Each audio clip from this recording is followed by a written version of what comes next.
Salam uşaqlar, hər vaxtınız xeyir. Bugün videomuzda verilməmə aləti haqqında tanışlıq olacaq. Amma ilk öncə ona uyğun olaraq belə bir yandırıcı alət haqqında sizə tanışlıq verim. Deməli uşaqlar, bütün aparatlar kimi bu da yandırıcı hissədən, elektrik çəngəlindən, sonra şunurdan, dəstək hissədən, gövdədən, vint açan yerindən vintdən və uzunluqdan ibarətdir. Bir də bunun uşaqlar isti olduğu üçün dayanacağı olan belə bir atlıq var.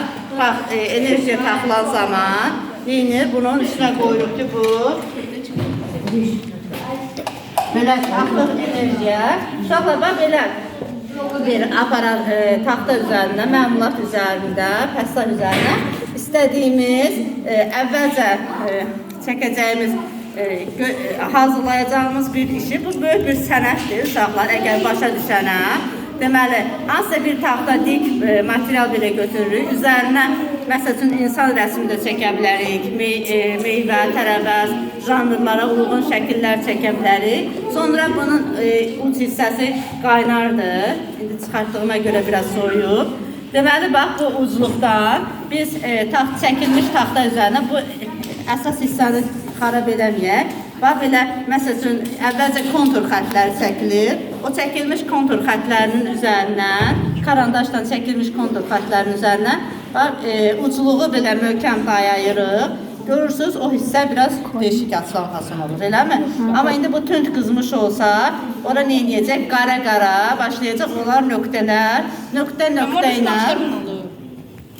Buradakı naxışlar bunun elə ki aparatından çıxardıblar, qurublar bu taxta üzərinə.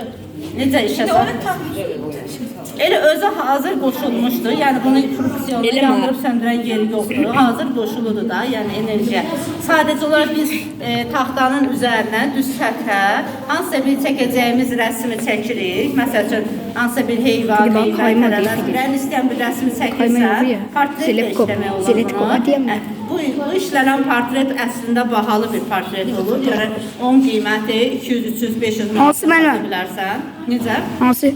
Hansı o nar bayramında Göyçayda təşkil olunan nar festivalına bir müəllim var, maşınlar tərəfdə, yadınızda olar bəlkə keçən nar bayramında. Orada sərgiləri qoymuşdu. Mübariz İbrahimovun, Şuşanın təsvirini xırda yandırma üsulu ilə.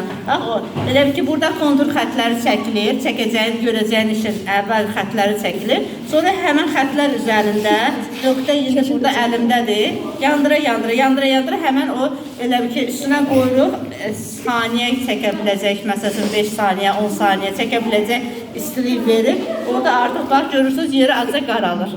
O formada qarala-qarala bir taxta üzərindədir deyinə, bu çox dərin verdi. Çünki məsafə taxtada olmazsa bunu dik üzərində verir. Belə diririk bura, nöqtəsi olacaq, nöqtə yanı, gördünüz qaraldı.